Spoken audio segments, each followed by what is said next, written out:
eh, kali ini kita akan sedikit ini Pak Prof. Jadi kami itu ada ada girder ya, kondisi girder yang mana ada beberapa case terjadi keretakan ya, Hmm. yang mungkin nanti akan dibantu oleh teman-teman Epic ya selaku konsultan forensiknya Pak Prof. Oke. Nah, keretakan itu memang dia variasi ya, sifatnya dia ada di posisi tengah, kemudian di ujung segmen. Nah, harapannya diskusi kali ini ya, kita minta mohon advice dari Pak Profis terkait apakah eh, segmentasi dengan case tersebut masih bisa kami gunakan dan dipakai begitu ya, dan dilakukan stressing, dan apabila memang itu bisa digunakan, apakah eh, akan ada apa ya semacam case lagi secara long term, apakah itu ada? Karena kan memang sifatnya kosmetik ya. Kalau misalnya memang apa namanya kita lakukan metode growthing atau segala eh, macamnya ya. Dan mungkin itu Pak Prof izin nanti kita berjalan diskusinya ya. Nanti dari teman-teman Epic akan memaparkan terkait hasil forensiknya, dan jika memang dalam perjalanannya ada hal-hal yang dipertanyakan, silakan monggo langsung saja didiskusikan. Mungkin itu ya, Mas Rifai dan eh, Bang Alto ya. Monggo, Ya Mas, silakan. tapi sebelumnya mungkin dari owner atau dari supervisi, monggo dari HK Ruas ya, Mas Yamin, Pak Saimin, atau Bapak Ibu yang hadir dari supervisi mungkin ada arahan dulu. Oke, baik ya sedikit. Assalamualaikum warahmatullahi wabarakatuh. Waalaikumsalam. Ya, jadi di sini apa kita sebagai owner nih ya, harapannya adalah segmen girder yang sudah kita mobilisasi ya dari stok yang sebelumnya ini bisa kita pakai nih Pak. Dengan kondisi yang ada ini, semua segmen girder ini memang arahan dari pusat, harapannya bisa semua terpakai dan tidak ada sisa gitu. Jadi apa kemarin kenapa menjadi fokus mengundang Prof Iswandi ya terkait ini, ya mungkin bisa ada solusi dari Prof Iswandi mungkin setelah ada paparan ini. Jadi intinya apapun hasil dari apa diskusi sore ini mungkin bisa langsung nanti kita laporkan ke divisi terkait arahan selanjutnya. Tapi salah poinnya adalah harapannya segmen girder ini bisa kita pakai nih Pak. Mungkin demikian nih Pak. Oke.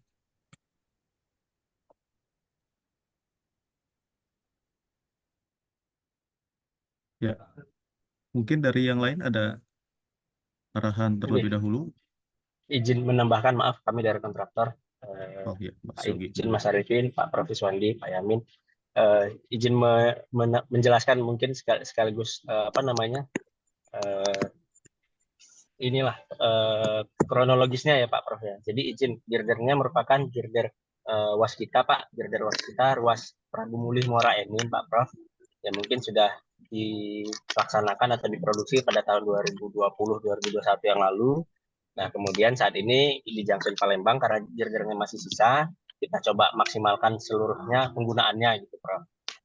Nah, kemudian kondisinya setelah kita angkut di lapangan, terdapat beberapa hal yang menjadi perhatian gitu, Prof. Di mana terdapat sedikit beberapa retakan dan ada sompel-sompel gitu. Nah, kemarin sudah kita turunkan UPV, tim UPV untuk melakukan tes. Nah, hasilnya nanti akan dibantu paparin dan tadi seperti arahannya Pak Yamin, Prof. Kalau bisa memang kita memaksimalkan penggunaannya gitu. Apakah dengan kondisi girder yang mengalami retakan dan lain-lain tersebut yang sudah dicetak pada beberapa tahun yang lalu yang disimpan di PMME itu masih bisa kita perbaiki gitu, Prof. Dengan kondisi yang belum distressing. Harapan kami sih besarnya memang masih bisa dimanfaatkan semua gitu, Prof. Jadi nggak ada material girder yang uh, ter, ter, tidak terpakai gitu atau terbuang gitu, Prof. Mungkin begitu tambahan dari saya, Mas Arvin. Saya kembalikan, terima kasih. Oke. Baik, terima kasih Mas Yogi. Oke, ada lagi kira-kira Bapak-bapak sekalian arahannya? Kalau sudah tidak ada, mungkin kita bisa langsung saja ya dimulai. Mungkin monggo Bang Alto ya, Ya, silakan. baik. Selamat sore Pak Iswandi. Sore. Izin Pak untuk menjelaskan isu terkait keretakan girder Pak Iswandi. Jadi seperti yang tadi mungkin disampaikan Pak, kita memang menemukan, sorry di slide-nya. Nah, kita memang menemukan retakan seperti itu Pak di segmentasi girder junction palindra Pak. Jadi kondisi girder ini tadi seperti Mas Arifin sampaikan belum di stressing Pak. Jadi dia, sorry saya mungkin lompat ke area yang secara global. Nah, jadi kurang lebih kondisinya itu masih disimpan gitu di stockyard seperti itu Pak. Belum di stressing, ya masih di darat seperti itu. Dan dari 1.000 sekian, 1.000, kurang lebih 1.100 seperti itu plus minus 1.000 segmentasi girder ini Pak, kita menemukan 6 girder yang bermasalah, Pak. Nah, bermasalah ini seperti apa? Mohon izin Pak Iswandi, kami tampilkan satu persatu, Pak. Nah, jadi Maksudnya 6 girder atau 6 segmen girder? Tadi kan katanya 6 belum di... segmen girder, Pak Iswandi, sorry, Pak. 6 segmen girder, Pak. Jadi ini adalah salah satu Pak Iswandi, ya, walaupun polanya sepintas kelihatannya sama, Pak. Dia keretakan yang ada pada girder ini cenderung berada pada area tepi, Pak. Pada area tepi-tepi segmen. Nah, keretakannya itu kurang lebih menjalar, Pak, dari bagian atas ke bawah seperti itu, Pak. Jadi kalau kita lihat tipikal-tipikal keretakan dengan lebar 0,25 sampai 0,3 mm. Nah, itu posisinya itu cenderung berada di bagian web dan berada di tepi-tepi segmen tersebut, Pak. Nah, itu mungkin kondisi-kondisi visualnya Pak Iswandi. Jadi dia ya diagonal dan berada di sekali lagi di area tepi, Pak. Bahkan kalau kita lihat dari gambar yang ada di slide sekarang bagian kiri, memang rasanya sudah ada histori pernah dilakukan cosmetic repair, Pak. Jadi memang ada bekasan-bekasan bahwa girder tersebut ya pernah atau sudah pernah di repair sebelumnya seperti itu, Pak Iswandi. Nah, kemudian dari kondisi tersebut, Pak, kami lakukan pengujian UPV, Pak. UPV yang pertama UPV untuk mengetahui direct UPV untuk mengetahui cepat rambat gelombangnya dan UPV untuk mengetahui berapa dalam keretakan tersebut telah terjadi seperti itu, Pak. Nah, sebagai hasil oh sorry Pak, jadi ini salah satu keretakan yang cukup parah Pak. Ini mungkin di salah satu segmentasi. Nah, kita melihat ada kondisi retak bahkan yang telah mencapai kelebar 0,4 sampai 2 mm dan menembus selongsong seperti itu Pak di area tepi juga. Dan salah satu girder lainnya, ini adalah girder segmentasi girder 6, itu bahkan telah patah seperti itu Pak. Jadi bukan retak lagi tapi sudah tembus atau kita sebut sebagai patah atau rusak seperti itu Pak. Nah, bagaimana nilai UPV dari hasil pengujian segmentasi-segmentasi girder tersebut? Mungkin izin Pak, ini saya teruskan sebentar.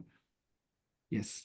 Nah, dari retakan-retakan tersebut, kita yang pertama kita coba lakukan identifikasi kedalaman retaknya, Pak, dari retakan yang terjadi. Jadi kami melakukan tracing 2 titik, itu kedalaman retaknya untuk poin pertama segmen 3 girder P14 P15, kedalaman retaknya 1,6 sampai 2 cm.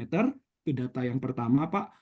Kemudian data yang kedua untuk segmen 5 girder P10 sampai P11 ini sudah mencapai 3,8 cm, jadi lebih dalam dari case yang pertama. Kemudian case selanjutnya Pak, dari gambar yang ada, kedalaman retaknya sudah mencapai 3,7 cm. Kemudian dari segmen keempat, ya ini mungkin sedikit lebih tidak sedalam sebelumnya, 1,9 cm. selanjutnya ada di angka 2,2 cm, dan yang tadi yang cukup dalam atau paling dalam itu berada di area UPV keretakan 89 ini, titik UPV 89 ini berada di kedalaman retak 10,3 cm. Nah, terkait dengan kondisi cepat rambat gelombang atau UPV itu sendiri, ya kami coba Pak untuk meminimalisir adanya isu terkait mutu beton yang tidak sesuai. Tapi dari sekian banyak UPV yang kita lakukan baik pada area di sekitar retak maupun di luar area retak, nah kita tidak melihat hasil-hasil yang menunjukkan nilai UPV yang tidak baik Pak. Sehingga ya kami mencoba menyampaikan ke teman-teman pemilik jembatan dan juga kontraktor pelaksana bahwa sebenarnya tidak ada isu terkait mutu beton yang kurang baik Pak pada segmentasi-segmentasi yang telah mengalami girder tersebut.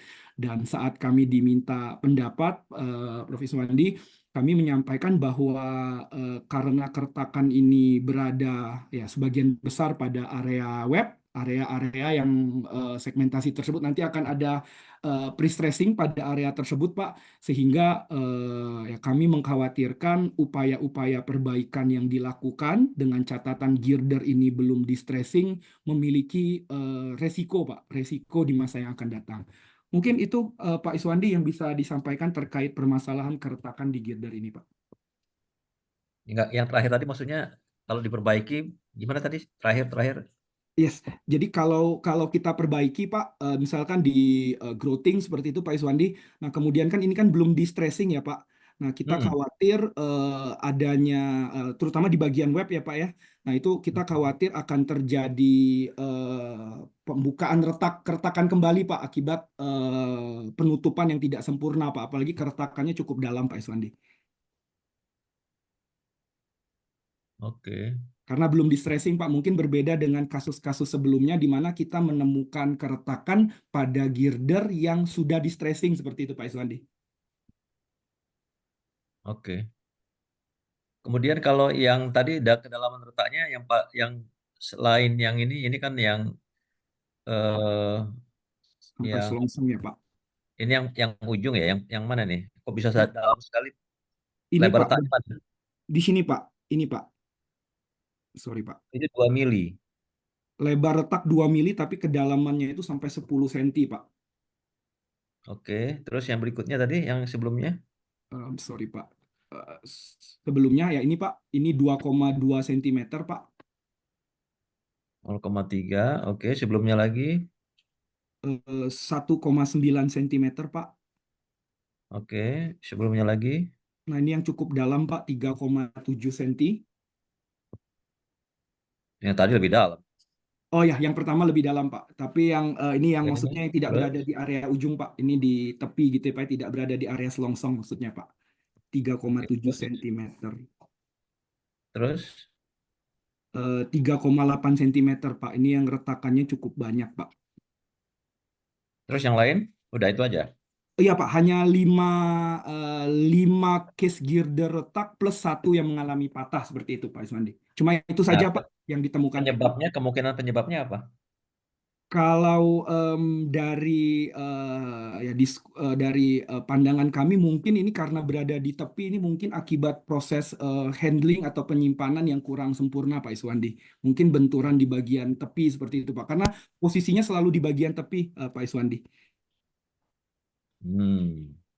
Dan mengingat girder sekarang juga tidak pernah mengalami gaya gitu Pak, belum ada tegangan-tegangan di girder tersebut Pak, karena selalu diletakkan di bawah. Nah, kecuali pada saat ini Pak ya, transportasi dari tempat yang lama, karena ini kan tadi seperti disampaikan Pak Yamin ya, ini sudah pernah digunakan, kemudian digunakan kembali di lokasi proyek kita, seperti itu Pak.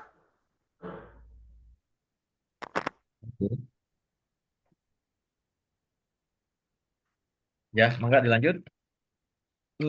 Itu sih Pak Iswandi mungkin yang tadi jadi concern dari teman-teman HK dan juga HKI Pak, minta arahannya Pak terkait pemanfaatan ke 5 gitu Pak, 5 dari segmentasi girder tersebut.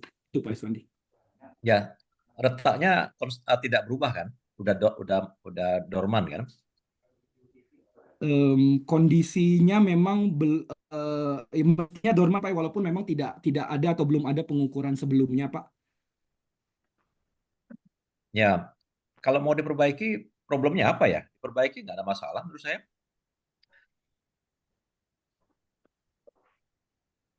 Jadi kalau diperbaiki dengan seksama, ya. Nah, yang penting kalau diperbaiki kan jangan sampai menutup selongsong. Kalau misalnya selongsongnya bocor atau apa gitu ya, jangan sampai mengisi lubang-lubang selongsong yang ada gitu kan. Baik, Nah, selama itu diperbaiki dengan konsisten, problem yang mungkin muncul adalah kalau interface-nya nggak rata itu aja. Nah, supaya nggak muncul problem retak baru pada saat di stressing ya interface-nya dipersiapkan dengan baik gitu loh. Kalau bisa betul-betul matching gitu ya. Kalau ada tonjolan atau apa ya disesuaikan dulu sehingga betul-betul matching. Kalau enggak ya dikasih wet join paling supaya nggak menimbulkan keretakan baru nantinya. Hanya itu, justru keretakan yang terjadi sebelum dia di stressing ini yang tidak berbahaya. Lebih berbahaya kalau dia retaknya setelah stressing. Kalau belum stressing mah nggak ada bahayanya ya. Kalau kita perbaiki dengan seksama asal tidak mengisi lubang-lubang tendon yang ada, kemudian juga waktu di stressing itu tidak ada kita nyebutnya stres konsentrasi akibat interface yang nggak sempurna, yang nggak ada masalah baik Pak, baik Pak. ya. Nah, cuman ya ini tadi ini kan ceritanya bukan bukan apa namanya eh, match casting ya, tipe apa kelihatannya bukan match casting ya, sehingga betul-betul harus dipastikan itu daerah interface-nya itu apa namanya bagus lah ya. Karena seringkali daerah interface itu karena saat pembukaan cetakan ada bagian yang kemudian gompal gitu ya, terus diperbaiki. Nah, itu kalau diperbaiki di daerah interface itu yang justru berbahaya ya, karena membuat nantinya interface-nya jadi nggak matching antara satu dengan yang lain gitu. Nah, itu yang dipastikan aja. Selama itu bisa dipastikan matching, bagus, rata, tidak timbul stres konsentrasi, maka keberetakan baru nggak akan terjadi saat dilakukan stressing ya, mestinya ya.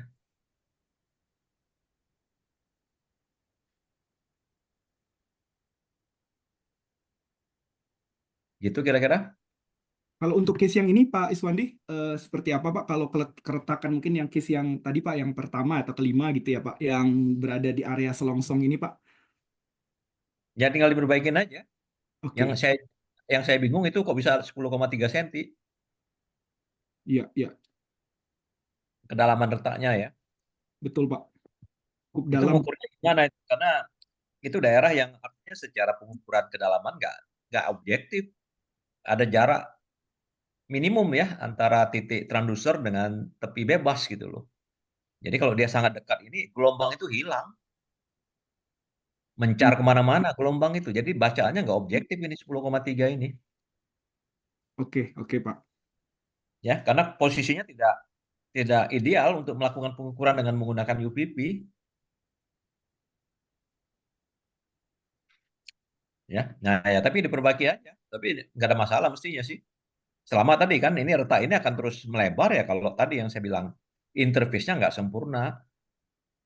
Interface-nya menimbulkan konsentrasi tegangan. Jadi kalau mau aman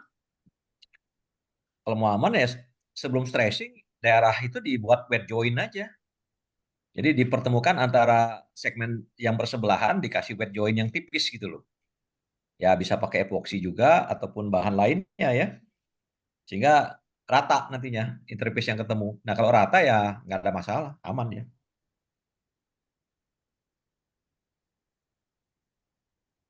Gitu kira-kira. Izin, Prof. Is. Artinya kalau misalnya saya dengar tadi penjelasan dari Prof. Is ya, ini untuk retak yang terjadi ini ya, itu eh, bukan retak ini ya, struktural lah gitu ya.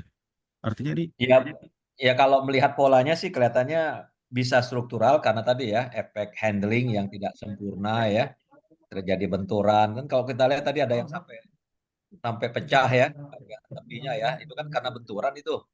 Jadi ada kemungkinan memang ada perubahan yang terjadi saat handling yang kemudian memicu keretakan karena beton kita ini beton yang dalam tanda kutip tidak memiliki tulangan yang memadai karena belum diberi stres gitu.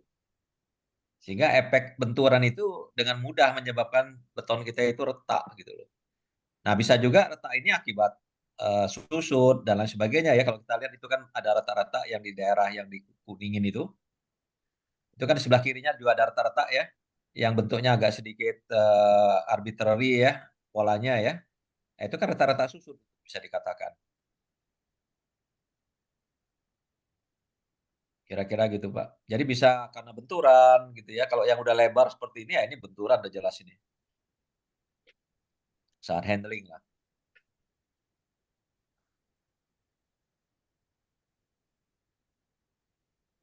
Nah, kemudian yang menjadi pertanyaan pennya ini gimana nih? Masih sempurna apa enggak pennya? Pen. Nah, itu ya pennya. Pen Eh, antar ti- segmen itu ya. tidak ada Iya. tidak ada isu sih Pak kalau ini masih masih dalam kondisi ya walaupun ada sedikit karat gitu Pak tapi masih dalam kondisi yang baik atau masih on position seperti itu Pak Iswandi. Nah, ya itu yang saya maksud tuh karatnya gimana gitu. Itu kan kelihatan tuh warnanya kan. Iya, iya, iya. Apakah masih dalam batas-batas yang eh, apa yang masih bisa diterima atau enggak gitu loh. Atau terpaksa dalam tanda kutip diganti gitu ya. Pennya ya Pak. Iya, pennya. Nah, ini juga sama nih yang kuning ini nih benturan pasti nih. Karena nggak ada beban lain pada segmen precast kita ini kan. Jadi kalau sampai lebar seperti retaknya ya, polanya juga rada struktural gitu ya. Ya ini indikasi benturan ini saat Ya, handling. pitching ya.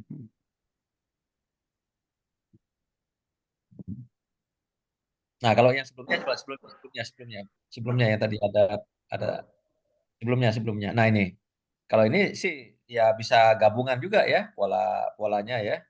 Bisa karena pengaruh susut ya, bisa juga tadi ya sedikit efek benturan gitu ya. Dan biasanya nih kalau susut ya lebar retaknya kecil, 2 gitu ya. Masih retak rambut lah.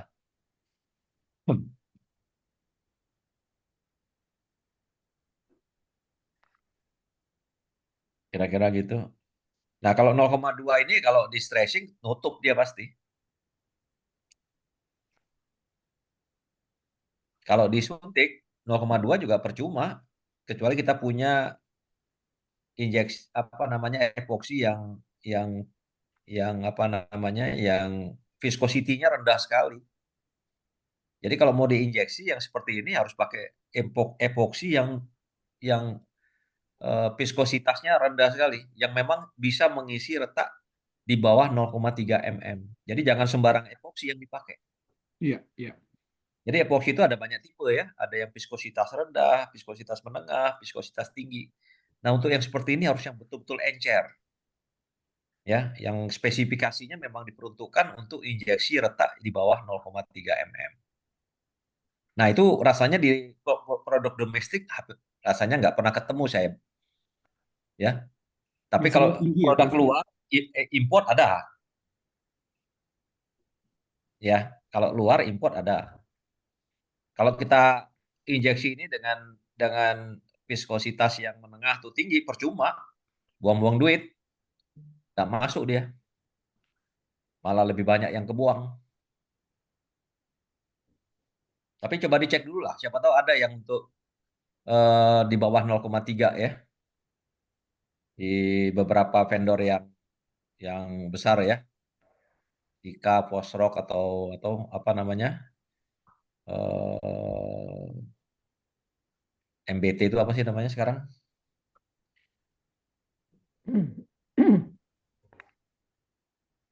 MBT apa Pak? Ini Master Builder Pak. Yang dulu Master Builder, sekarang namanya apa itu? Ya, si KMBS Pak udah join ya Pak Iswandi ya?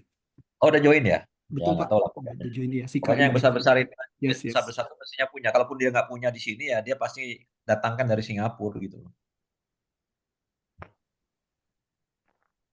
Tapi yang itu yang penting itu konsisten, menggunakan epoksi yang standar untuk semuanya gitu loh.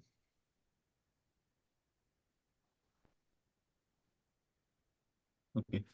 Izin Prof. Bang Alto. Eh, Terkait tadi ya, epoksi tadi ya. eh itu kan nanti ya akan diinjek ya. Terus kemudian untuk terkait mutunya, Pak Prof. Apakah Mutu mutu mutu yang si apa? si epoksi ini dia itu harus Oh, lebih besar daripada mutu girdernya atau boleh sama? boleh sama. Tapi mutu epoksi kan tinggi umumnya, Pak. Ya. Boleh sama, Pak. Boleh sama ya. Oke, oke. Tapi umumnya mutunya tinggi kok.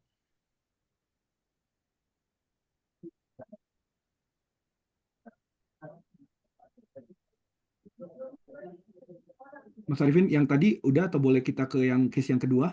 Yang satu lagi? Tapi itu ya, nanti kalau Gimana, Pak? ada perbaikan keretakan di daerah interface, hati-hati Oke, ya. Jangan sampai menimbulkan kondisi yang tidak sempurna di daerah interface sehingga timbul konsentrasi tegangan waktu dia di stressing stressing. itu. Ya.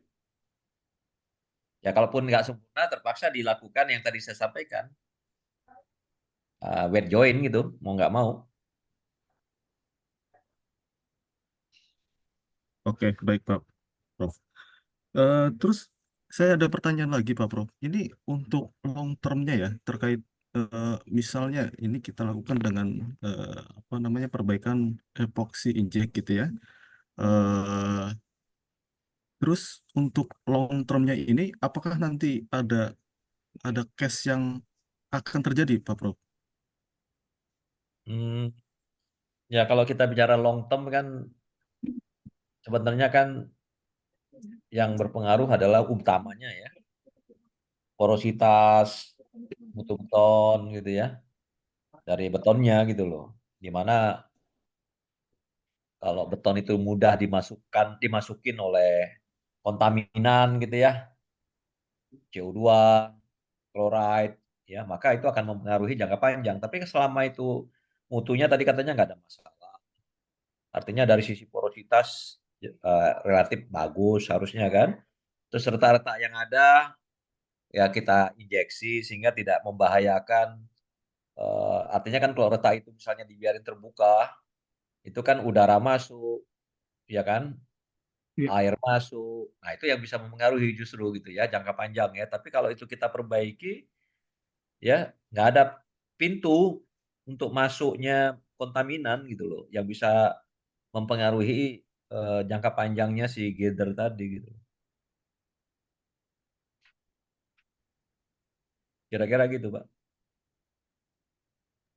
Oke, baik. Terima kasih Pak Prof. Iswandi. Ya. Ya, kira-kira mungkin dari bapak-bapak yang lain mungkin ada pertanyaan terkait case ini ya. Silakan Pak, kalau ada pertanyaan mungkin dari Izin PJT. Pak, Ya, monggo. ini Pak Prof, itu kan ada retak yang di daerah tendon Pak ya. Ya. Saya dengar ada yang lebih berbahaya katanya di daerah tendon. Tapi kalau yang di atas ya, katanya nggak seberapa itu Pak, apa itu benar apa nggak pengaruh dari yang retak di tendon dengan yang di atas ya. Di atas kan jauh dari stressing itu Pak, dari tekanan itu. Itu aja Pak. Ya sebenarnya kan yang tadi saya sampaikan, eh, titik yang paling berat ya transfer tegangan saat terjadi pre-stress itu adalah daerah angkur, daerah ujung-ujung girder gitu loh, ya kan? Sementara di daerah interface itu udah merata dia, udah jauh dari titik titik transfer tegangan awal gitu loh. Selama, nah ini yang tadi saya sampaikan ya, selama interface-nya itu sempurna, bagus,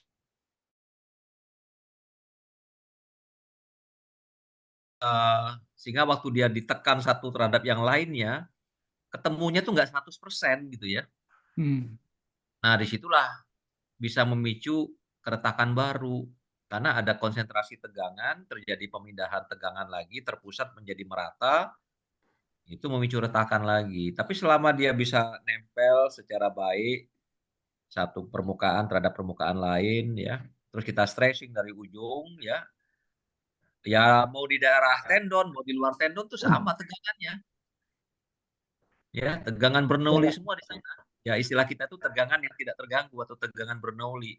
Tapi di ujung-ujung di tempat kita melakukan jacking, kita melakukan anchoring, nah disitulah yang paling krusial sebenarnya, ya kan? Nah, tapi kalaupun sekarang ada retak di daerah ujung-ujung tadi ya, daerah yang kita sebut sebagai daerah terganggu ya, daerah non Bernoulli gitu ya. Ya selama retak itu kita perbaiki secara baik, secara konsisten gitu ya. Kemudian juga secara desain tulangan-tulangan bursting ya. Di situ kan ada tulangan bursting kita nyebutnya ya. Terus ada tulangan apa namanya splitting juga gitu ya. Nah, selama itu terpasang, dihitung dengan baik, konsisten juga pemasangannya ya nggak ada masalah. Gitu kira-kira. Jadi tegangan yang paling besar itu memang di daerah tendon tapi di ujung ya, ya, di ujung di mana di ya, situ terjadi transfer. Di ujung girder maksudnya, di ujung paling jauh lah, di tempat kita melakukan dekat injek, jacking, dekat injek. melakukan anchoring. Ya, Sementara tarik. di sepanjang balok itu ya sama aja tegangan Bernoulli semua, kecuali tadi di daerah pertemuan antar segmen itu tidak rata, sehingga terjadi lagi transfer tegangan beban terpusat ke tegangan merata. Ya, kira-kira gitu Pak. Ya, mungkin satu lagi Pak. Ini tentang injeksi Pak ya. Kita injeksikan ini pakai epoksi tekanan yang rendah ya, yang cair, yang encer. Tapi alatnya kan ada dua saya tahu Pak. Ada injeksi pakai dengan mesin langsung ditekan gitu, terus langsung ditutup. Sudah tuh ada sistem balon Pak ya. Sistem balon ini kan dia meresap sendiri, begitu dia kempes bisa ditambah lagi. Mana yang bagus Pak kira-kira? Ya, ya tentunya yang bagus ya pakai pressure lah kan Pak ya. Yang balon pun juga pakai pressure, tapi pressure yang terukur maksud saya Pak. Jadi kalau kita Siapa? pakai sistem pressure yang terukur dengan apa? Dengan pompa gitu ya, Ya, itu lebih baik tentunya ya. Sehingga harapannya, nah memang yang paling baik kan seefektif apa epoksi itu masuk ke dalam retakan kita, mengisi retakan dengan baik, itu nanti kita kendalikan, kita kontrol dengan melakukan pengukuran dengan UPP ulang gitu loh. Jadi awalnya kita sudah punya catatan nih saat retak itu belum diperbaiki ya, berapa kedalaman retaknya gitu ya, itu udah terukur lah semuanya kan. Kemudian retak itu kita injeksi dengan pertekanan ya, sesuai dengan viskositas yang dimiliki lah gitu kan. Setelah selesai kita UPP lagi ya. ya Pak. Nah, terlihat di UPP yang baru ini perbaikan lah. Misalnya kalau tadinya keretakannya terbaca sampai 3 cm, setelah kita injeksi, kita ukur lagi dengan UPP, ternyata udah nggak terlihat lagi yang namanya retak. Nah, artinya apa? Kalau itu bisa dicapai ya perbaikan yang kita lakukan sudah efektif gitu loh, mengisi celah-celah yang ada gitu loh. Nah, efektivitasnya kan tergantung kalau kita mau pakai tipe yang tadi saya sampaikan ya, pressure yang terukur gitu ya. Ya mau nggak mau kan kita bikin beberapa titik injeksi ya. Biasanya kan spasinya 25 ya 20 sampai 25 cm lah gitu ya. Dan itu kalau kita lakukan secara konsisten kan mestinya hasilnya akan akan efektif lah gitu ya, mengisi celah-celah retak dengan baik. Ya tetap harus kita ukur juga nanti pada akhirnya ya untuk membuktikannya. Kira-kira gitu Pak. Jadi yang penting tadi gini, pertama ada SOP-nya ya, kemudian ada pengukuran akhirnya gitu ya untuk membuktikan bahwa itu memang betul-betul efektif terisi gitu loh. Jadi ada kontrolnya. Ya, Pak. Ya, Pak. Oke, Terima kasih, Pak. sama-sama.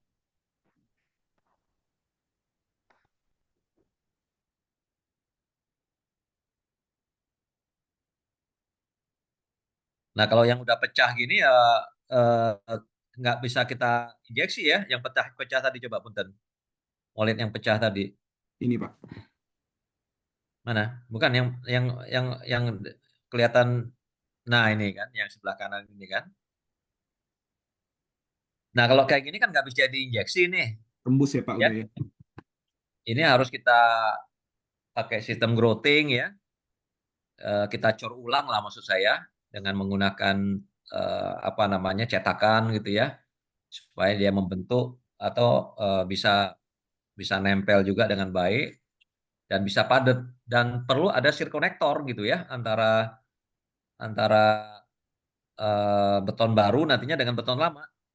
Jadi dikasih sirkonektor jarak berapa senti gitu ya, supaya betul-betul membentuk ikatan yang baik antara yang baru dengan yang lama saat kita lakukan perbaikan gitu loh. Jadi ini nggak bisa dengan injeksi ini.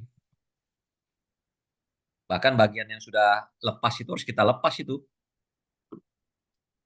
ya. Kita lepas, kita cor ulang dengan menggunakan cetakan, tapi sebelumnya kita kasih yang namanya shear connector gitu.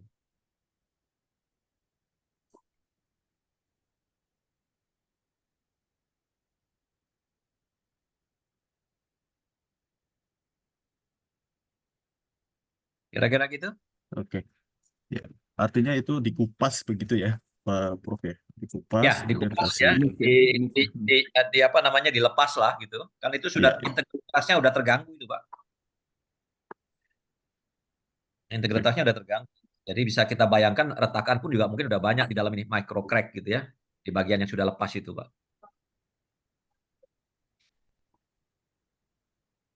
Oke. Baik, Ya, Pak Pak. Satu Prof. lagi, Pak. Nambah ini, Pak Prof.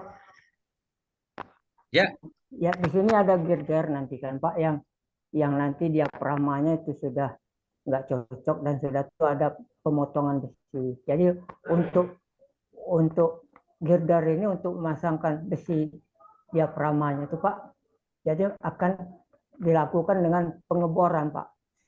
Apa mm-mm. boleh di ini girder ini kita bor dengan kedalaman kalau nggak salah jangan sampai kena besinya itu. Sedangkan setahu saya girder ini nggak tekanan tinggi nggak boleh di dibor, Pak. Gimana Kalau itu aja, dia Pak? kalau dia belum di pre-stress, nggak ada masalah mau dibor mau di apa gitu ya. Kan belum di Ya, pre-stress. ya Yang belum, Pak. bahaya kalau adalah ya udah di pre-stress kita bor itu nggak boleh. Tapi kalau belum di pre-stress kita bor gitu ya. Selama tadi bor itu kita lakukan secara baik juga ya. Tidak boleh menembus tendon gitu ya. Tidak boleh merusak tendon lah maksudnya kan. Apa namanya selongsong tendon maksud saya. Terus juga tidak boleh nabrak tulangan misalnya kan. Nah, selama itu dilakukan dengan baik, nggak ada masalah sih. Toh ini kan belum di stressing ini. Nanti kan lubang itu waktu kita bor, kita masukin tulangan dan kita injeksi lagi dengan pengikat gitu ya, sehingga dia jadi solid lagi sebenarnya. Jadi nggak ada masalah. Ya, Pak. Jadi yang nggak boleh itu kalau udah di pre-stress kita bor, itu nggak boleh.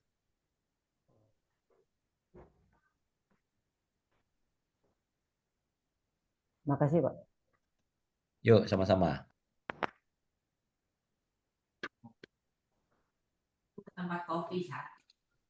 Oke, mungkin Pak Prof, Bang Alto, ini ada kita lanjut case lagi ya. Nah, ini Pak Prof. Ini kan sebetulnya di girder itu ada stek tulangan ke slab ya. Nah, itu ternyata terputus, Pak. Jadi tidak ada ini. Artinya ini kita harus ada apa ya, semacam ya pembuatan angkur gitu ya, chemical angkur ke sini. Kalau ini tetap kita gunakan begitu, Pak Prof. Ya, jadi yang pertama yang harus dipastikan, Pak, eh, apa namanya, Itu kan dulu fungsinya kan ada dua ya dari tulangan itu ya. Jadi pertama fungsinya sebagai tulangan geser, kan? Kemudian yang kedua fungsinya juga sebagai tulangan shear connector, gitu ya, penghubung antara girder sama plat, ya. Nah, masing-masing fungsi ini harus terpenuhi dulu, gitu kan? Dengan kondisi apa adanya ini, dengan angkur yang juga apa adanya, pertanyaannya untuk menahan geser dia sudah memadai atau belum, gitu kan? Terutama di daerah-daerah dekat tumpuan, gitu ya. Daerah-daerah yang dekat dengan proses stressing nantinya ya. Itu kan demand gesernya luar biasa. Termasuk nanti kalau di bagian ujung kan tulangan ini juga berfungsi sebagai tulangan bursting gitu ya. Penahan pencaran gaya saat kita melakukan stressing ya. Jadi banyak fungsi daripada tulangan ini. Jadi di tepi-tepi di ujung dia fungsinya juga sebagai tulangan bursting ya. Dia juga penahan geser dan dia juga sebagai tulangan shear connector. Nah, ketiga fungsi ini harus kita cek dulu nih dalam kondisi apa adanya fungsi sebagai bursting bisa terpenuhi apa enggak. Karena yang dituntut selain jumlah tulangannya kan, luasan tulangannya juga angkurnya cukup apa enggak yang terpasang ya. Ya. Nah, kalau kita lihat kan dia seakan-akan kan kalau tulangan bursting aja misalnya sebagai contoh. Itu kan bekerjanya utamanya di dekat tendon ya. Jadi di posisi-posisi apa namanya kalau di ujung ya, itu kan di badan berarti kan. Nah, di badan itu dia tuntutan gayanya gede banget. Nah, dia tertanam dengan cukup enggak ya di area flange-nya. Kalau enggak ya terpaksa tulangan-tulangan yang terpotong itu kita pasang lagi tulangan melintang dengan dilas gitu loh misalnya sebagai pengangkurnya. Jadi kita taruh tulangan-tulangan horizontal gitu ya yang kemudian ujung-ujungnya kita las dengan baik. Nah, tapi lasnya pun juga nanti harus dilakukan secara seksama ya sesuai dengan chemical composition yang dimiliki oleh baja tulangan. Jadi nggak boleh sembarang ngelas tentunya ya. Jadi harus kita las secara baik ya sesuai dengan komposisi karbon konten dari atau karbon ekivalen dari baja tulangan, mungkin perlu heat treatment dan lain sebagainya sehingga betul-betul dihasilkan produk las yang baik. Itu yang pertama terkait dengan bursting ya. Hal yang sama terkait dengan penahan geser. Cukup nggak panjang penyalurannya gitu loh. Kalau nggak cukup ya sama, solusinya terpaksa kita bikin lagi penutup gitu ya. Bisa penutup, bisa juga di extend ke atas kalau memungkinkan dengan proses pengelasan juga tentunya kan. Ya. Nah, berikutnya fungsi sebagai shear connector ya kalau itu bisa kita tambah belakangan dengan membuat tulangan-tulangan shear connector baru yang kita lobangin bentuk U terbalik misalnya kan dipasang sesuai dengan kebutuhan ya kan? Ya itu. Nah, untuk membantu supaya shear connector ini tidak terlalu demanding gitu ya, kita juga bisa persiapkan permukaan atas itu dengan dikasarkan. Kalau saya lihat ini kan belum terlalu kasar nih kelihatannya ya. Permukaan atasnya itu kelihatan mulus ya. Nah, itu kita chipping kalau mau ya, agak kasar sedikit lah. Tapi ya mungkin agak repot juga ya dengan melibatkan ribuan girder seperti ini ya. Ya sama repotnya lah. Atau tadi murni transfer geser kita bebankan pada tulangan shear connector yang mau kita pasang. Itu, Pak.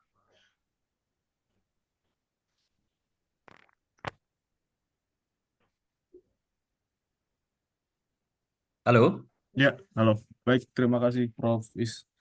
Bang Alto, mungkin ada tanggapan terkait pernyataan Pak Prof. Is.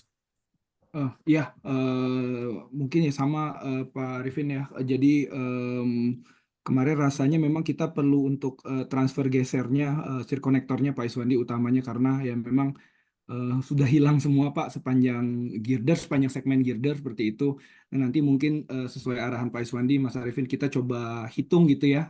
Kan rasanya tidak perlu dipasang sesuai titik yang ada, tapi mungkin yang kita coba rekomendasikan dengan pengangkuran tadi ya U terbalik seperti itu ya Pak Iswandi ya.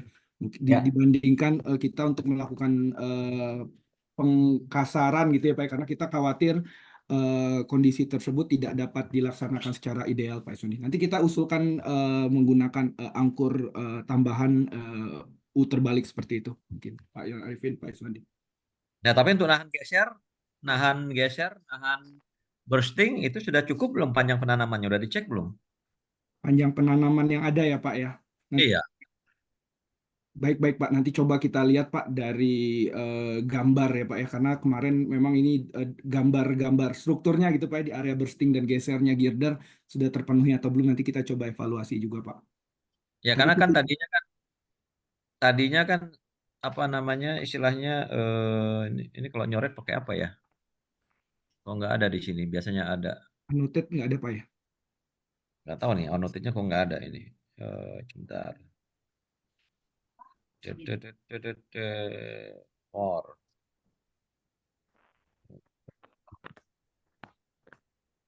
Tidak ada annotate. Ini kok tampilannya beda ya hari ini ya? Baru ini Pak, baru update Zoom-nya Pak. Mungkin Oh beberapa. gitu. Ya, jadi cukup major facelift-nya. Jadi Nah, terus posisinya di mana berubah. ininya? Untuk annotate, oh ini dia annotate ada di sini, sorry. Nah, ya. Ya, muncul ini sendiri ya. Nah, jadi kan kalau kita bicara geser aja misalnya sebagai contoh ya. Ya kan? Geser kan apa namanya? Badan ini yang menahan ya. Badan setinggi ini kan kira-kira kan. Ya kan? Iya Pak. Ya kan? Nah, apa namanya? Ini kan udah jelas nggak cukup ini untuk panjang penanamannya gitu. Betul kan? Kecuali kalau geser kita hitung hanya yang ini aja yang menahan gitu loh. Mampu nggak dia menahan geser selebar ini aja? Sehingga yang ini adalah panjang penanamannya. Gitu loh. Atau geser harus kita tahan setinggi balok ini. Ya, kalau geser yang harus setinggi balok ini, ya ini nggak ada panjang penanaman ini. Oh, oke. Harus saya pasang tulangan melintang di sini nih.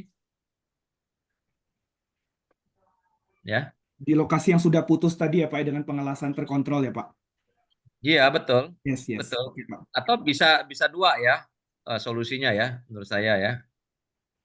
Jadi yang pertama di daerah yang gesernya nggak gede, di tengah bentang, itu kan nggak besar ya. Mungkin penampang setinggi ini udah cukup menahan geser. Iya. Jadi hitungan B kali H-nya itu, B-nya selebar ini atau H-nya setinggi ini. Mungkin cukup dia. Nah kalau cukup kan proses pengelasan penghubungan ini untuk panjang penanaman tulangan geser mungkin nggak terlalu diperlukan. Tapi di ujung itu kan gesernya gede ya. Kemudian juga gaya burstingnya juga gede ya. Nah mau nggak mau kayaknya ini harus dikasih angkur tambahan ini. Nah angkur tambahannya bisa misalnya ya, ini kita bobok sedikit, kita kasih kayak cincin gitu ya, kemudian dilas gitu kan. Kayak plat, maksudnya plat bundar gitu loh. Atau plat persegi nanti itu dilas di situ gitu loh. Misalnya kan, dibolongin. Sehingga dia menjadi angkur ini. Tapi langsung dua gitu maksud saya. Jadi kayak gini, sorry. Loh, kok hilang dia?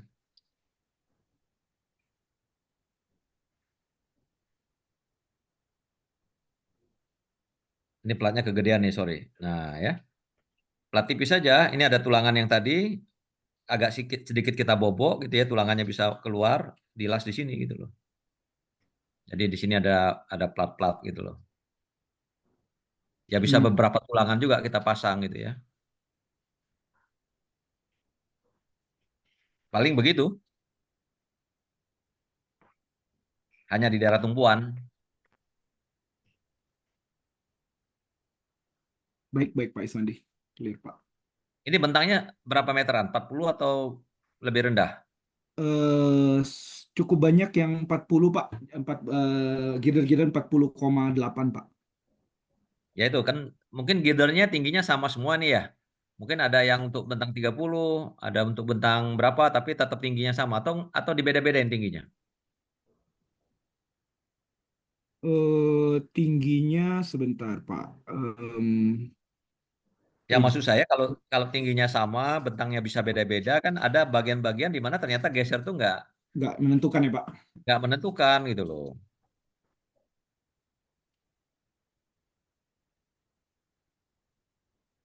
Ya tergantung. Menurut saya bisa lihat case by case gitu ya.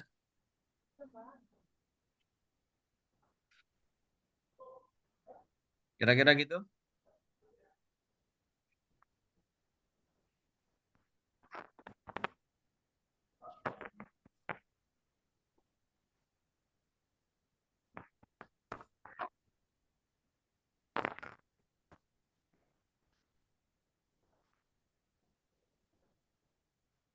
Ya, oke, baik Pak Prof. Iswandi.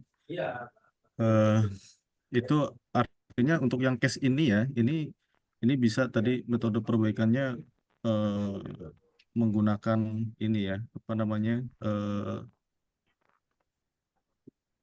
bobok kemudian dilas gitu ya, dengan si stekan tulangan yang terpotong itu ya.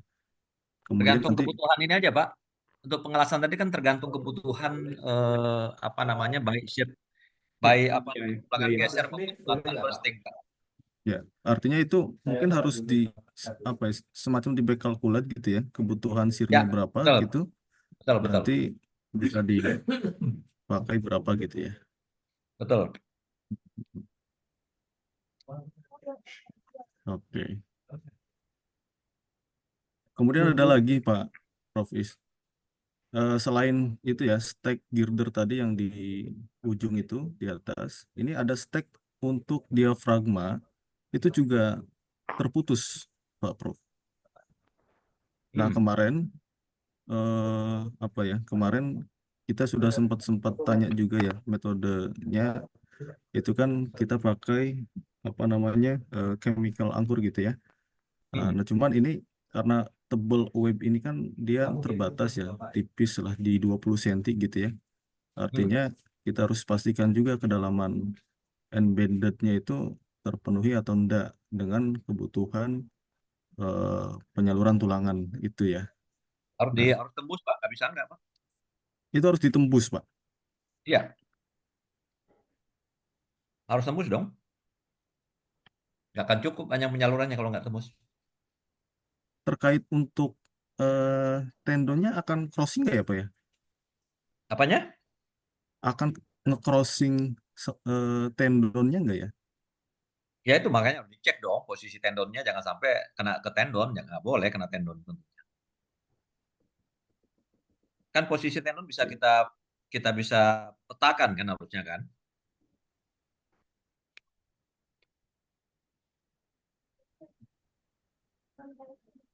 Ya, ya, ya, baik, baik.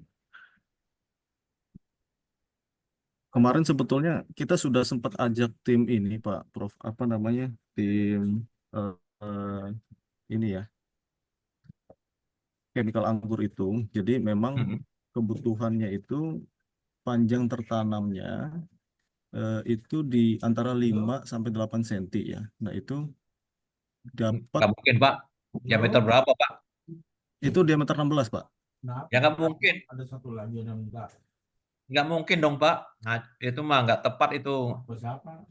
Hmm.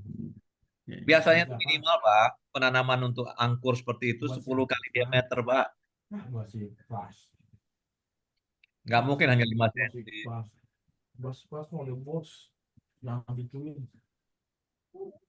Ya, ya, ya.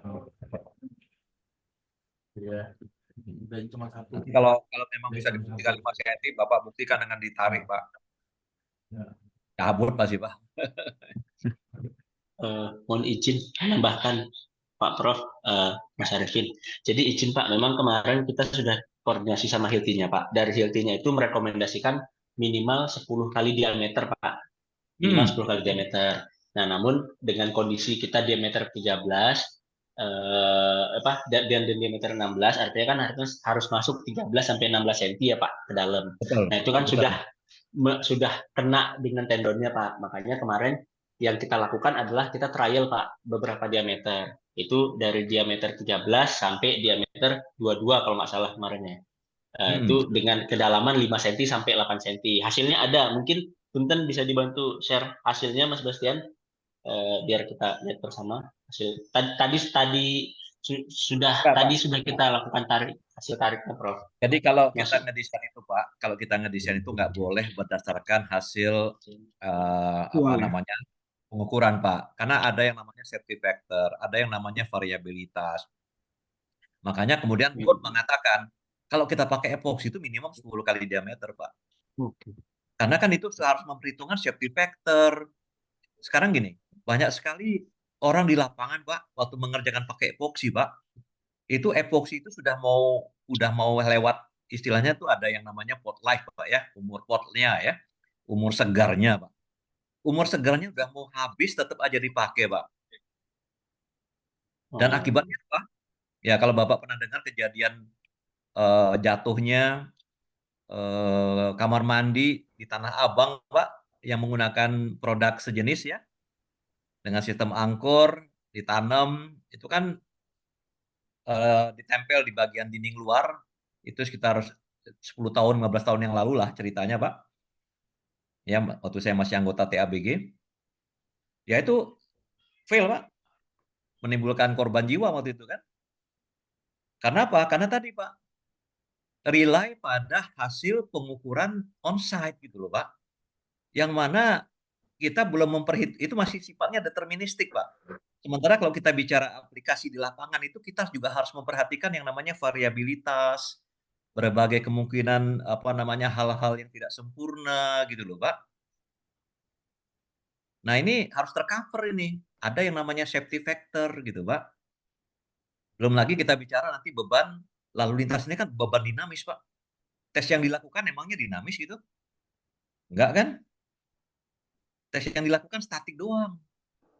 Efek dinamis terhadap efek statis itu bedanya bagaikan langit dan bumi, Pak. Gitu loh, Pak. Jadi kalau menurut saya, kalau memang tetap akan dipakai itu harus tembus, Pak. Kalau enggak, ya umur jembatan kita ini nggak akan panjang, Pak.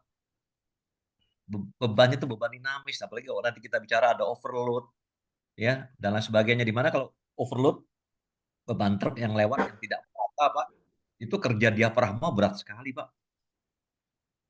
Ya, kerja diafragma berat sekali. Gitu, Pak.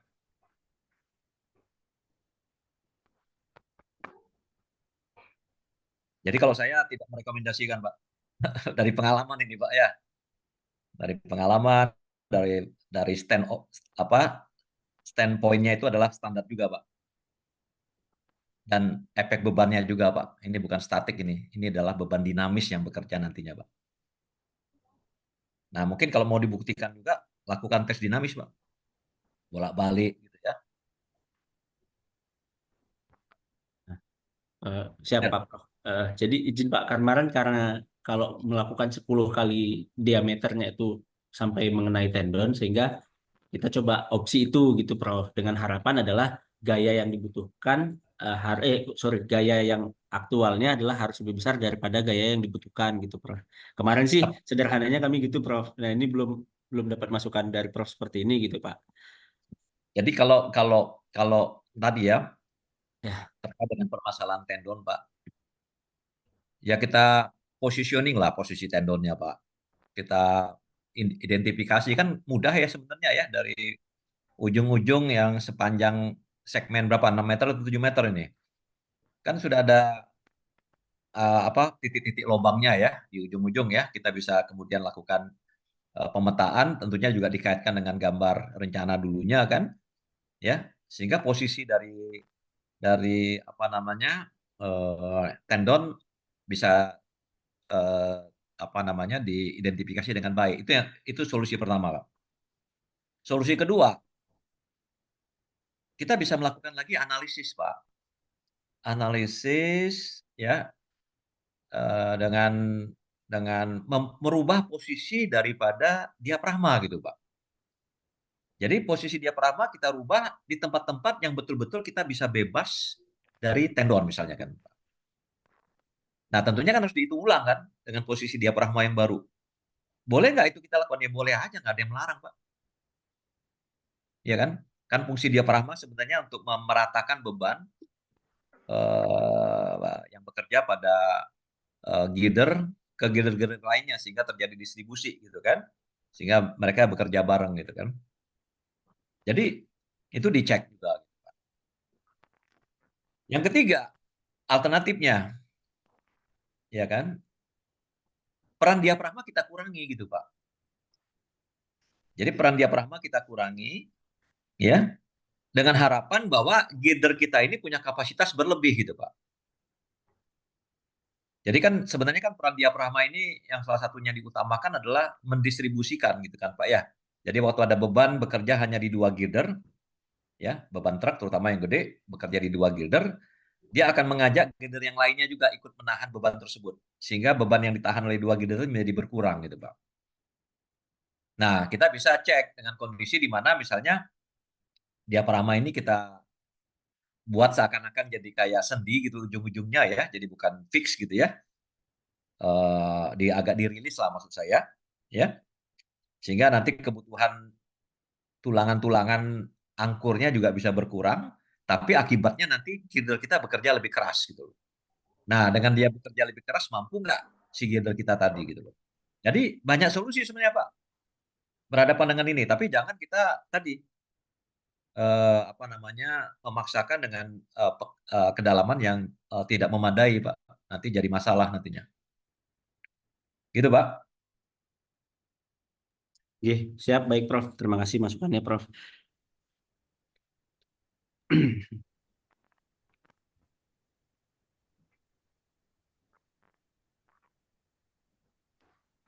Izin, Pak.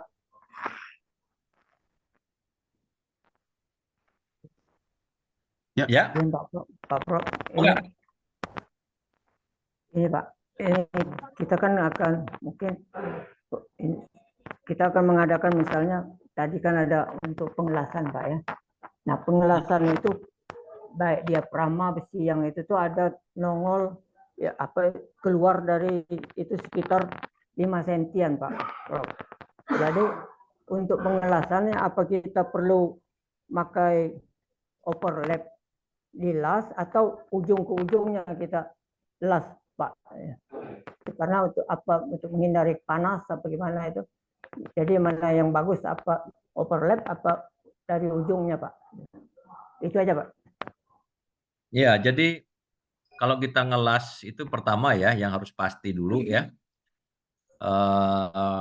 Tentunya harus ada trial Pak ya. Harus ada trial sesuai dengan jenis tulangan yang kita punyai di lapangan. Karena nanti yang mempengaruhi prosedur pengelasan itu baik apa enggak itu adalah salah satunya terkait dengan karbon ekivalen ya dari baja tulangan. Jadi kita harus punya data itu dulu ya. Mudah-mudahan data itu masih ada. Biasanya ada di meal certificate ya. Kalau nggak ada ya ambil sampel bawa diuji lah gitu kan komposisinya kan. Nah dari situ kemudian kita susun SOP untuk pengelasannya kan sesuai dengan AWS ya. Jadi di AWS itu AWS 1.5 ya kalau nggak salah ya yang terkait dengan baja tulangan ya. Itu ada berbagai hal yang harus kita penuhi tergantung pada karbon ekivalen yang dimiliki oleh baja tulangan tadi. Nah, berikutnya kita bisa melakukan apakah overlap ya atau kita nyebutnya welded, splice welded ya. Jadi welded pakai overlap ya. Asal cukup gitu kan. Atau kita butt weld. Butt weld itu berarti ujung-ujungnya yang kita satukan gitu kan. Nah, bedanya di mana? Kalau splice weld ya, lap weld kita nyebutnya ya. Lap weld itu las tumpuk gitu ya. Lap apa namanya overlap maksud saya, sorry. Dari samping gitu ya. Kita boleh menggunakan noda yang lebih rendah dari mutu bajanya. Ya. Karena kita bisa punya panjang pengelasan untuk mengejar kekuatan las yang diinginkan, kan? Kan kalau kita melakukan pengelasan itu ada syaratnya, Pak, bahwa kekuatan las-lasan yang kita hasilkan itu harus lebih kuat daripada baja yang dilas gitu. Jadi kalau ada gaya yang bekerja, putusnya bukan dilas gitu. Kalau sampai gayanya itu timid, tapi putusnya pada baja tulangan gitu kan. Nah, jadi harus kita pastikan bahwa kekuatan las kita lebih kuat dari batang yang dilas. Nah, jadi kalau kita pakai lap weld, ya tergantung pada elektroda yang kita pakai. Ya umumnya kalau kita pakai baja tulangan yang biasa ini kan kita kadang pakai E70, elektroda 70 atau E80 gitu ya. Nah, mana yang kita pakai sesuai dengan panjang lap yang tersedia. Ya, kalau cuma 5 cm, diameternya berapa nih? Diameter 16 misalnya kan? Ya mungkin masih cukup 16. pakai 16 ya. Ya, kalau Ya, 16 16. kita pakai elektroda 70, Pak. Ya, masih cukup. Dan bahkan kalaupun masih kurang, kita kan bisa dua sisi. Kalau kita lakukan lap weld di sisi kiri sama sisi kanan kan, kita lakukan pengelasan sesuai dengan prosedur yang sudah kita kembangkan tadi. Ya. Nah, kalau panjang itu nggak cukup, terpaksa kita melakukan yang namanya butt weld. Ya, jadi butt weld itu ujung ke ujung kita pertemukan. Nah, kalau butt weld karena area lasnya itu kecil sekali, Pak, maka kita butuh elektroda yang tinggi untuk bisa menghasilkan kekuatan las yang lebih kuat daripada batang yang disambung gitu kan. Nah, di situ kita biasanya pakai E80 gitu ya. Elektroda. 80, Pak ya. Iya, kalau baja tulangan kita nih 400-an kan? 400-an. 420, Pak. Iya, 420. Ya, kita terpaksa pakai Ya. E80. E80 itu 560 kira-kira, Pak. Nah, kita Ya, harus Pak. pakai itu supaya kekuatan lasnya lebih kuat daripada batang yang disambung gitu. Nah, jadi yang penting konsisten gitu loh, Pak. Jadi konsisten, kita siapkan beberapa pilihan, nanti disesuaikan dengan kondisi di lapangan gitu kan. Kira-kira gitu, Pak. Ya. Yang penting konsisten, Pak. Ya. Dan kalau bisa tadi mau pakai butt weld ataupun lap weld ya, lap weld atau butt weld, yang penting ada trial, Pak. Ya. Ya, Pak. sambil mengembangkan nantinya welding prosedurnya, Pak. Oke, Pak. Yo.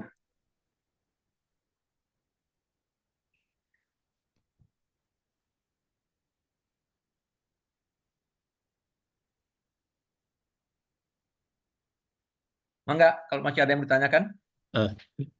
Izin Prof, terkait yang diafragma tadi, Prof, kan tadi ada yang opsi ketiga itu adalah mengurangi beban girdernya, Prof ya, Prof sampaikan ya. Bukan mengurangi bukan mengurangi ya.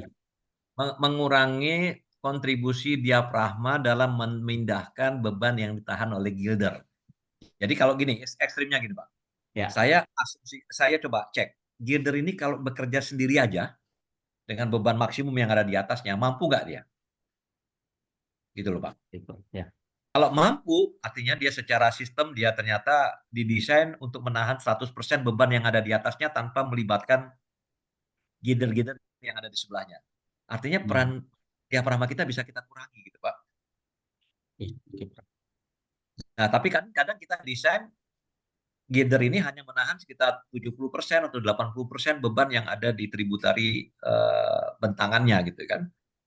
Karena diharapkan saat dia menahan beban itu kan dia mengikutsertakan beberapa girder yang ada di kiri kanannya gitu, Pak. Jadi semuanya wajar. Jadi kan misalnya gini, Pak, dalam kasus di mana beban lalu lintas ini kan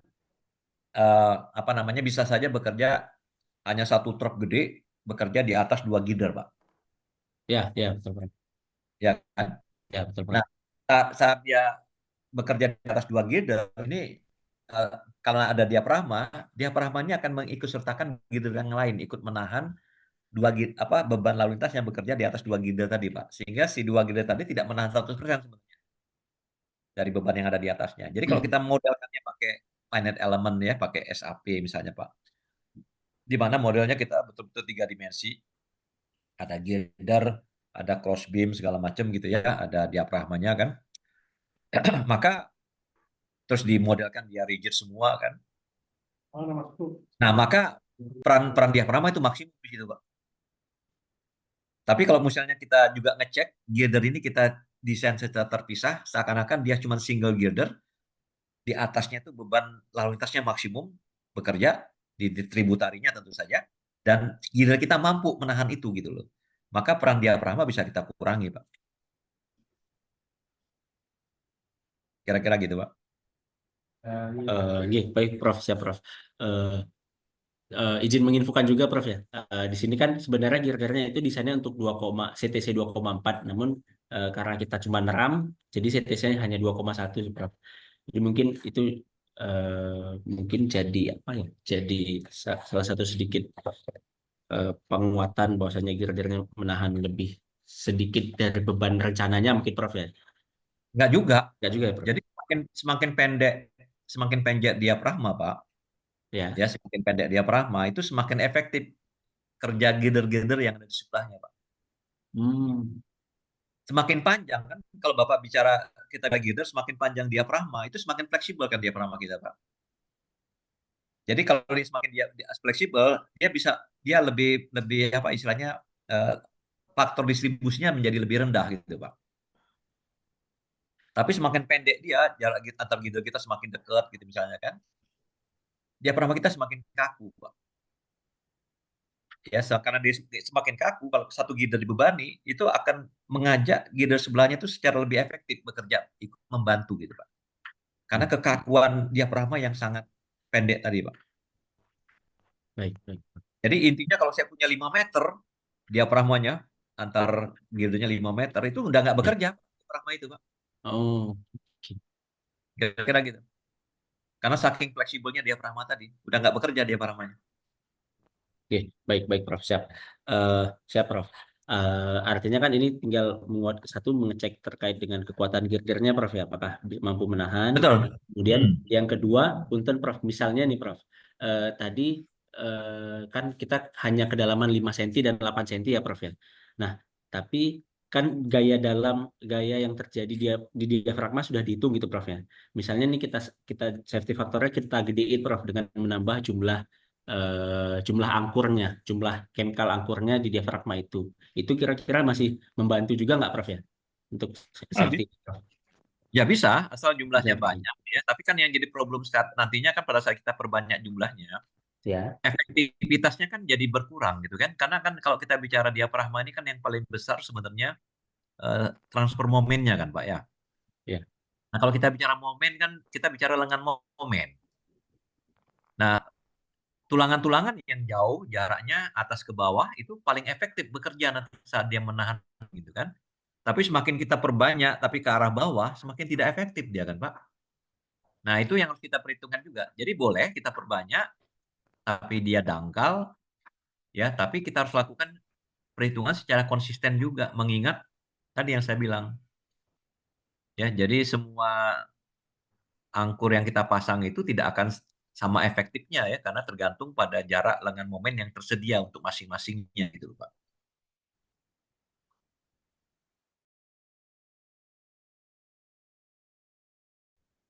Jadi saat bawah berbahaya. Siap baik Prof. Siap.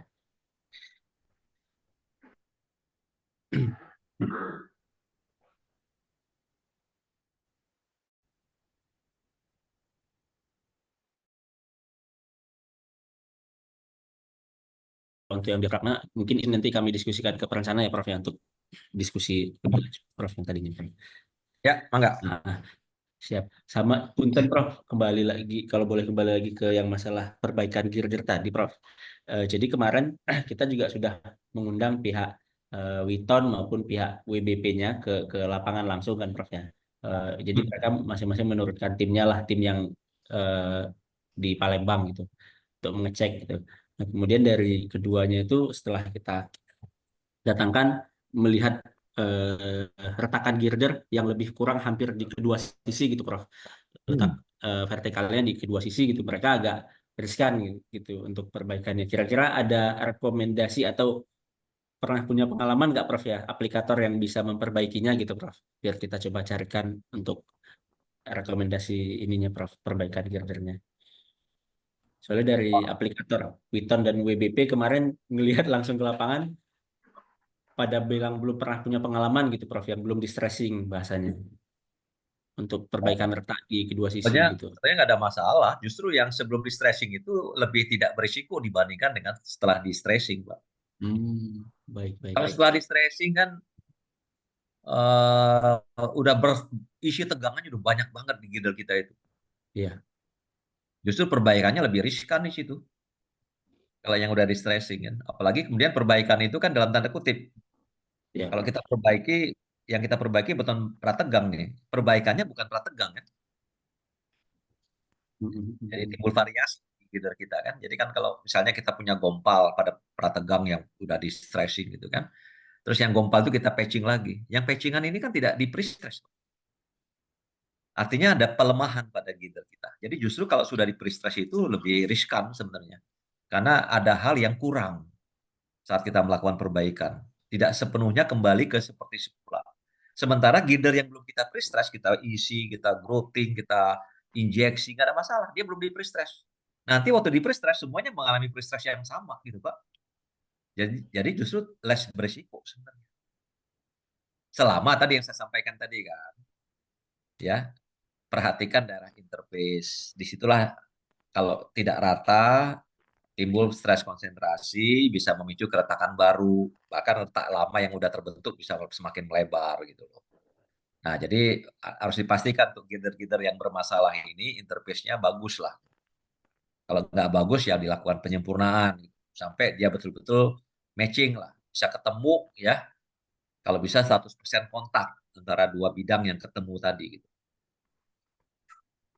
Yang penting itu, Pak. Nah, kalau aplikator ya banyak lah. Di Jakarta kan banyak, Pak. Ada aplikator yang biasa untuk gedung, untuk apa, ya sama aja sih harusnya, Pak. Yang penting dia bekerja, dia bikin SOP, SOP itu kita nilai, udah sesuai apa enggak, ya baru kita kerjakan gitu loh. Oke, baik, Prof. Siap. Soalnya kan kalau kami kemarin prefernya lebih kepada yang pracetaknya, Prof ya, yang memperbaiki langsung gitu kan, artinya Ya. Dia yang lebih mengetahui lah detail girdernya gitu. Cuman pas kita minta tolong pada yaitu belum punya pengalaman bahasanya Prof, sehingga belum berani mengerjakannya.